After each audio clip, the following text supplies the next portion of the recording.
5 डायन। रात को जिसे भी दिख जाए उसकी मौत आ ही जाती है। नमस्कार दोस्तों, स्वागत है आपका आपके खुद के YouTube चैनल स्टोरी हाउस में। आज की जो घटना है वो डायन से संबंधित है। ये 5 डायन रात को खुले में घूमती है और जो भी इसके आसपास नज़र आता है उन लड़कों को वो जान से मार देती है। बीच रात में डायन अर्धनग्न अवस्था में रास्तों में घूमती रहती है और ये डायन हमेशा 3 या 5 रहती है। गांव और देहातों में अक्सर डायन की घटनाएं सुनने को मिलती है। ऐसी ही एक घटना घटी थी 5 दोस्तों के साथ जो एक साथ शाम को मेला घूमने निकलते हैं। इन दोस्तों का नाम था आकाश, साहिल, गौरव, वरुण और आशीष।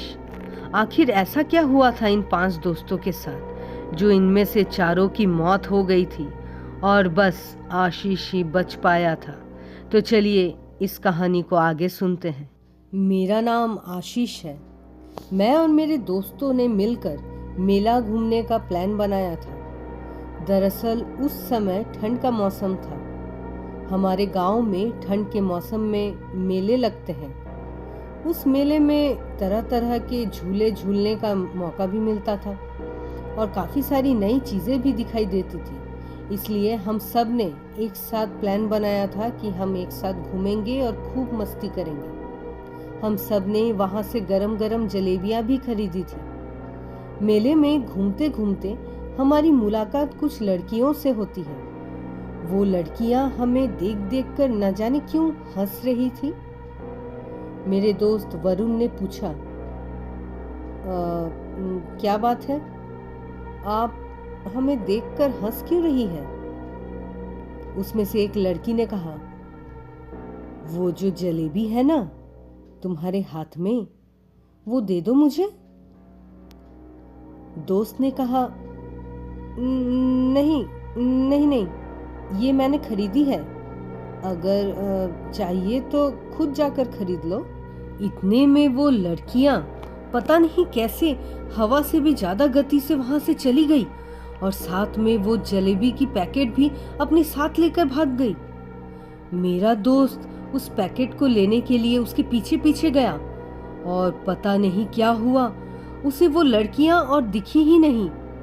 हम सब वहां घूमते घूमते घर वापस लौट गए। रात को सोते समय मुझे न जाने कैसे कैसे अजीबोगरीब सपने आने लगे। मैंने अपने सपने में वरुण को देखा।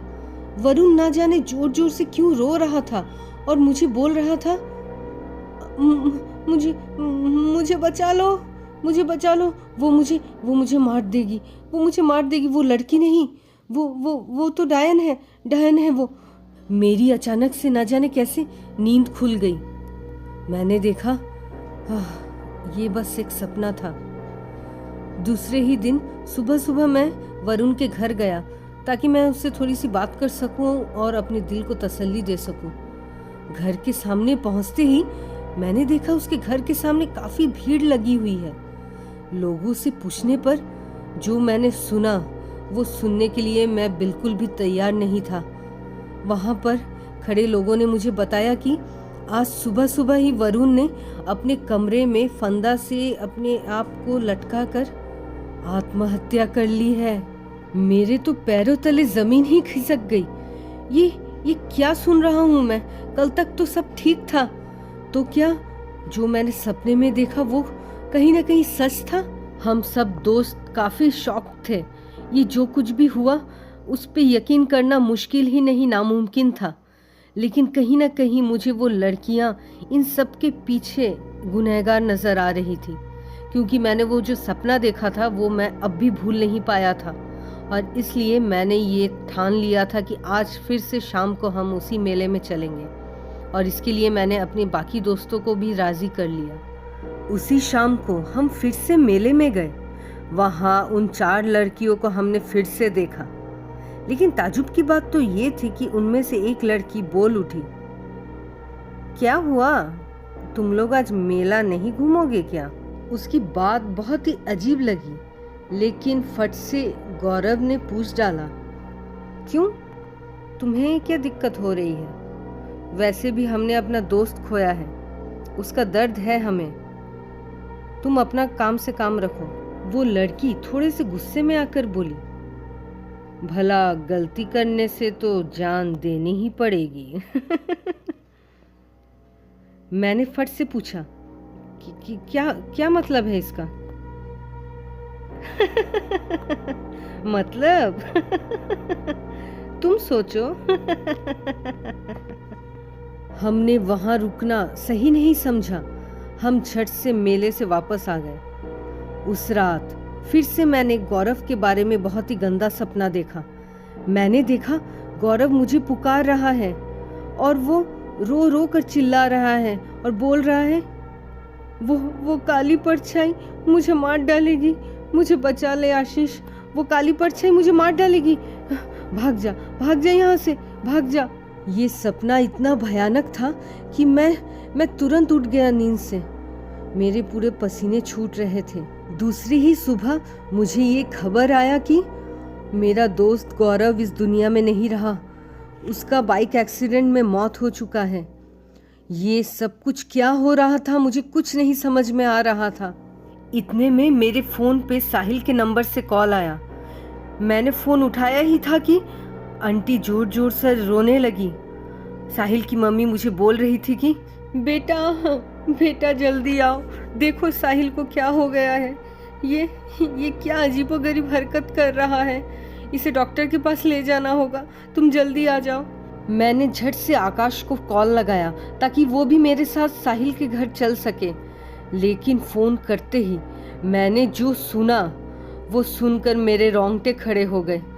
आकाश के पापा ने मुझसे कहा कि आकाश ने खुदकुशी कर ली है। आज सुबह ही उसने अपने हाथों को काट कर अपनी जान दे दी है। ये सब कुछ एक भयानक सपना जैसा मुझे लग रहा था। 1 से 2 दिन के अंदर मेरे सारे दोस्त मारे गए थे। अब शायद मेरी बारी थी। मैं बहुत डर गया था। मैं जैसे तैसे साहिल के घर पहुंचा। वहां जाते ही आंटी रो पड़ी और मैंने देखा साहिल अजीबोगरीब हरकत कर रहा है। वो मुझे देख देख कर न जाने क्यों जोर जोर से हंस रहा था। फिर थोड़ी देर बाद वो रोने लगा और वो चीख चीख कर बोलने लगा, तू भी मरेगा, तू भी मर जाएगा, हम लोग सब मर जाएंगे, वो लोग किसी को नहीं छोड़ेंगे, वो लोग सबको मार देंगे, तू भी मरेगा, मैं भी मर जाऊंगा। साहिल की बातें इतनी ज़्यादा अजीब थी कि शायद उसे डॉक्टर दिखाना बहुत ज़्यादा ज़रूरी है। मैंने आंटी को हौसला दिया और वहाँ से निकल गया। रास्ते में मुझे यही ख्याल आ रहा था कि शायद आज मेरी भी मौत लिखी हो।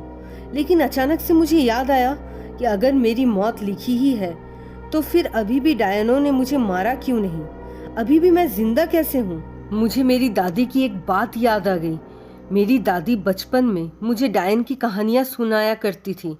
उनके समय में ये सब कुछ सच में उन्होंने देखा है और उन्होंने ये भी कहा था कि डायन को जो चीज़ तुमसे पसंद आ जाए उसे दे देना चाहिए और उसके बाद पूजा पाठ करके उससे छुटकारा पा सकते हैं। बस यही मेरे दिमाग में आया और मैं यही करने जा रहा था।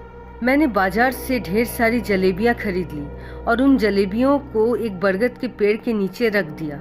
वो बरगद का पेड़ हमारे घर से काफ़ी दूर एक चौराहे पे था और वो चौराहा एक मंदिर की तरफ भी जाता था। उन डायनों को ढेर सारी जलेबियाँ एक बरगद के पेड़ के नीचे देकर मैंने 7 बार माँ काली के मंत्र को पढ़ा और वहीं पे पढ़ते पढ़ते 4 बार उसकी परिक्रमा भी की ताकि वो आत्माएं मेरा पीछा ना कर सकें। और इसी तरीके से मुझे उन डायनों से छुटकारा मिला। उसके बाद से मेरी ज़िंदगी सुधर गई। उन दोस्तों में सिर्फ मैं ही बच गया क्योंकि मेरा दोस्त साहिल भी कुछ दिनों के बाद मर चुका था। उसकी दिमागी हालत इतनी बदतर हो चुकी थी कि डॉक्टरों ने उसे शांत करने के लिए एक हाई डोज का इंजेक्शन दे दिया था, जिसकी वजह से उसे हार्ट अटैक आ गया था। तो ये थी आशीष की आप बीती। आपको कैसी लगी हमें ज़रूर बताएं। अगर अच्छी लगी हो तो स्टोरी हाउस को ज़रूर सब्सक्राइब करें और इस चैनल का हिस्सा बनें।